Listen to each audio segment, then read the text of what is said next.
Ahora vamos a ver cómo se realiza una tabla de clases y sus frecuencias. Primero vemos que tenemos aquí el número de datos. En este caso realizaremos una tabla con 80 datos. Y el primer paso es escribir los datos y ordenarlos. Recomiendo que sea de menor a mayor para que fácilmente pases al paso 2. En el paso 2, ¿qué tenemos que hacer? Bueno, dice calcular el valor mínimo y el valor máximo de esta serie de datos. Vemos que el valor más pequeño, el mínimo es 0 y el máximo es 85. Y ya están aquí anotados. En este caso los observamos, pero también lo podemos hacer por función, como se menciona aquí. El valor mínimo de esa serie de datos o el valor máximo. Ahora me voy a salir para que no me haga aquí la operación que no quiero.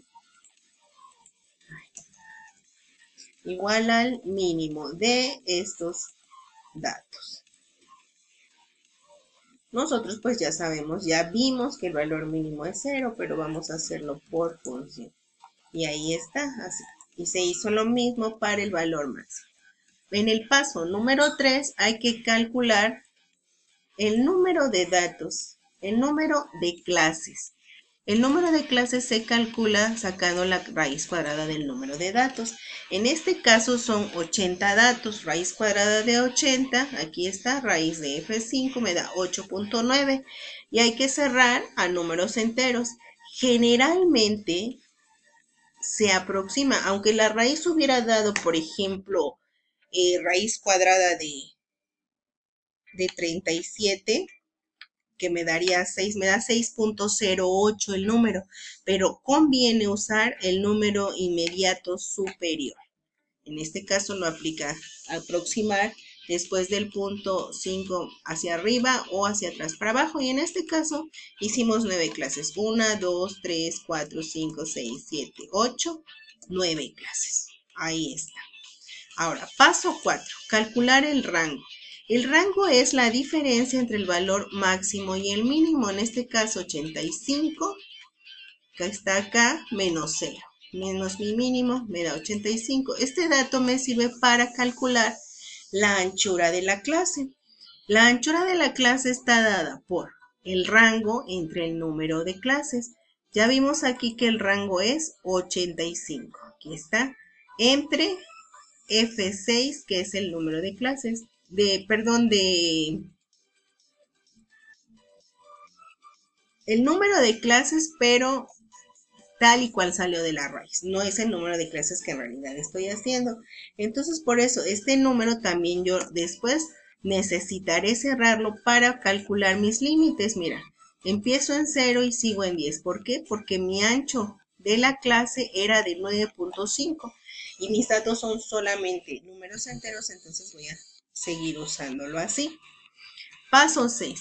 Determinar los límites inferiores de la clase y los límites superiores. El límite inferior de la clase anterior menos el intervalo exacto. Y aquí tenemos 0 y 10. Pero la siguiente clase no se puede encimar con el 10, entonces le estoy sumando a esta clase, al límite superior, de la clase anterior, más 10 menos 1. Entonces tengo acá 11 más 10 menos 1, 20. 21 más 10 menos 1, 30. Y así sucesivamente hasta a completar las clases. Mis frecuencias. ¿Qué es frecuencia absoluta? Frecuencia absoluta es el número de datos que se agrupan, que se van a agrupar en esa clase. Por ejemplo, aquí cuento ya con lo que hicimos en la clase anterior. Frecuencia entre 0 y 10, ¿cuántos valores hay? Pues solo uno. Entre 11 y 20 hay solo 2. Entre 21 y 30 hay 7. Y así hasta concluir la tabla. Y acá puedo verificar para que se haga esto bien. frecuencia acumulada. Este es un número muy fácil de calcular. En esta primera fila, pues solamente arrastro el dato porque estoy empezando, no tengo acumulado, pero acá sí que es el dato anterior más el dato de la frecuencia de esta clase. Para la clase 3, el dato anterior más la frecuencia de esta clase. 3 más 7, 10. 10 más 12, 22. 22 más 25, 47. 47 más 21 y así sucesivamente hasta llegar a 80. En el caso de frecuencia relativa, la frecuencia relativa dice aquí es la frecuencia acumulada entre el número total de datos. Así tenemos que las frecuencias relativas para cada clase son 3 con respecto a 80, 10 con respecto a 80, 22 con respecto a 80 y así sucesivamente. 80 con respecto a 80 es la unidad.